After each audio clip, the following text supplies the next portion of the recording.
পশ্চিমবঙ্গের প্রত্যেকটা মানুষ জানে যে মমতা ব্যানার্জি নামক রাজনৈতিক ব্যক্তিত্বের জন্ম হয়েছিল কংগ্রেসের গর্ভে। কংগ্রেস পার্টি যদি না থাকতো তাহলে মমতা ব্যানার্জি এই পরিচয় কখনো পেতেন না। এই মমতা ব্যানার্জি যখন পশ্চিমবঙ্গে কেউ চিনত না, তখন কংগ্রেস পার্টির পক্ষ থেকে তাকে যাদবপুরে সোমনাথ চ্যাটার্জির মতন ব্যক্তিত্বের বিরুদ্ধে লড়বার সুযোগ করে দেওয়া হয়েছিল, আর তাকে জেতানো হয়েছিল। সহানুভূতির হাওয়া ছিল, ইন্দিরা গান্ধীর মৃত্যু ছিল, তিনি জিতেছিলেন।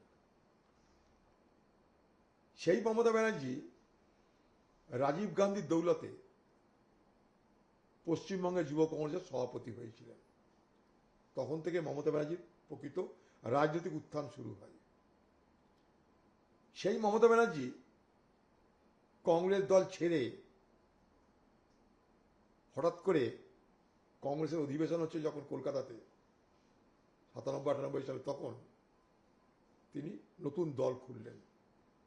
অভিযোগ করলেন যে কংগ্রেস তরমুজ কংগ্রেস, আমাদের সঙ্গে নাকি আমরা নাকি লড়তে পারি না বামেদের সঙ্গে, তাই তিনি দল ছেড়ে আরেকটা দল করলেন।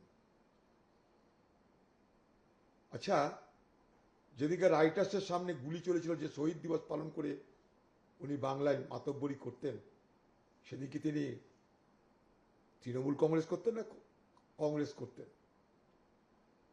তিনি কংগ্রেসের সব নিয়েছেন।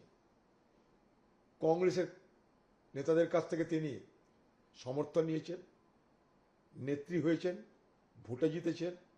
শুধু তাই নয়, ইউপিএ সরকার হওয়ার পর এই মমতা ব্যানার্জি ইউপিএ সরকারে যোগদান করে রেলমন্ত্রী হয়েছিলেন। এই মমতা ব্যানার্জি কখনো অটল বিহারী বাজপেয়ী সরকারেরও মন্ত্রী ছিলেন। অতএব এর রাজনৈতিক চরিত্র বলে কিছু আছে বলে আমি মনে করি না।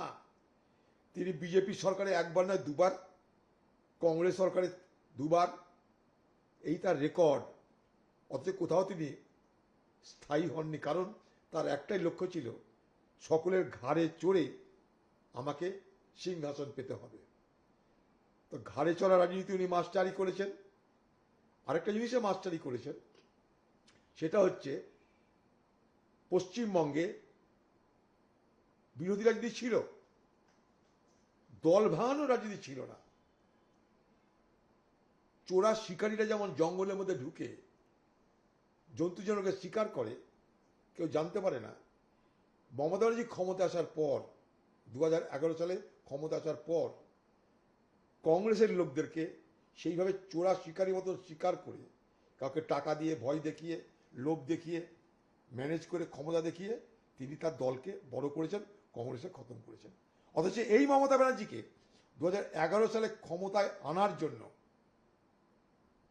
এই মমতা ব্যানার্জিকে 2011 সালে ক্ষমতায় আনার জন্য যদি ভারতবর্ষের কোনো নেত্রী মদত করে থাকে তার নাম ম্যাডাম সোনিয়া গান্ধী। সরকারে তখন কংগ্রেস, পশ্চিমবঙ্গে ভোট হচ্ছে, সব রকমের সহযোগিতা করেছে কংগ্রেস। ম্যাডাম সোনিয়া গান্ধী, কংগ্রেস দল, প্রণব মুখার্জি সেদিন বেঁচে ছিলেন, সব রকমের সহযোগিতা করেছে এই মমতা ব্যানার্জিকে। আর সেই মমতা ব্যানার্জি ক্ষমতা আসার পর শুরু করেছে কংগ্রেস নিধন যজ্ঞ। মনে করে দেখুন, 2011 সালে মমতা ব্যানার্জি আপনি ক্ষমতা এসেছিলেন কংগ্রেসের সাহায্য নিয়ে, কংগ্রেসের এমএলএ নিয়ে, কংগ্রেসের শক্তি নিয়ে। অস্বীকার করতে পারেন? ক্ষমতা আসার পর আপনার প্রথম টার্গেট কি? কংগ্রেস নিধন যজ্ঞ করো।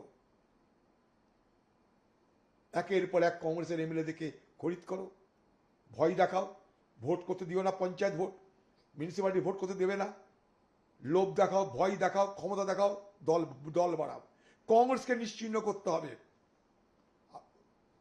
বক্তব্য রাখছেন আপনি যে কংগ্রেস করেছেন মানে আপনাকে লজ্জা হয়? হ্যাঁ? আর সেই মমতা ব্যানার্জি যখন বিজেপির কাছে হারলো, প্রথম দৌড়ি এসেছে কোথায়? সোনিয়া গান্ধীর কাছে। মমতা ব্যানার্জির জীবনে ইন্দিরা গান্ধীর মৃত্যুর পর রাজীব গান্ধীর সক্রিয় সহযোগিতা, সরাসরি তাকে নেতৃপদে অধিষ্ঠান করা, সোনিয়া গান্ধীর স্নেহ মমতা, সব কিছু মিলিয়ে তিনি মমতা হয়ে সব থেকে আগে কংগ্রেসকে খতম করার জন্য তিনি উদ্যোগী হয়েছিলেন, কংগ্রেস নিধন যজ্ঞে নেমেছিলেন। এবং সেই সুবাদে বিজেপি পশ্চিমবঙ্গে ক্ষমতা বাড়িয়ে ক্ষমতা দখল করেছে। আজ আপনি নিজের দলই ধরে রাখতে পারছেন না। কথায় আছে না যে যারা সাপের খেলা দেখায় তাদেরকে সাপের কামড়ে মরতে হয়। তো আপনি সাপুড়ে, যে সাপুড়ে খেলা দেখিয়েছিল দল ভাঙানোর খেলা, আজকে সেই সাপুড়ে সেই দল ভাঙানো খেলায়, অর্থাৎ সেই সাপের ছোবলেই সেই সাপুড়ের আজকে দুরবস্থার শেষ নাই। অথচ আপনার দলের নেতাদের বাতিলেরও শেষ নাই। দল ধরে রাখতে পারছেন না আপনি, হু হু করে সব পালাচ্ছে। কে কার আগে দৌড়িয়ে বিজেপির কোলে যাবে তার প্রতিযোগিতা লেগেছে বাংলায়। এই আপনি দল করেছিলেন? আপনি দল করেছিলেন পুলিশ, মস্তান, টাকা, লুট, গুন্ডামি করে।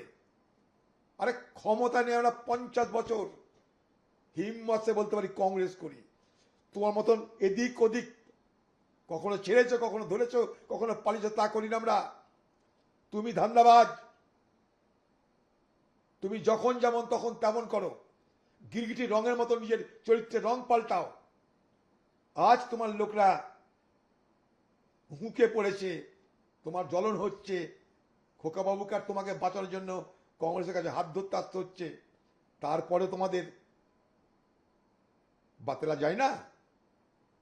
প্রিয়াঙ্কা গান্ধী মজা করে বলেছে যে ভাই তোমাদের যা হয়েছে তোমরা তো আমাদের সঙ্গে তাই করেছো। সত্য এটা, তার জন্য তো বাতেলা করার কি আছে?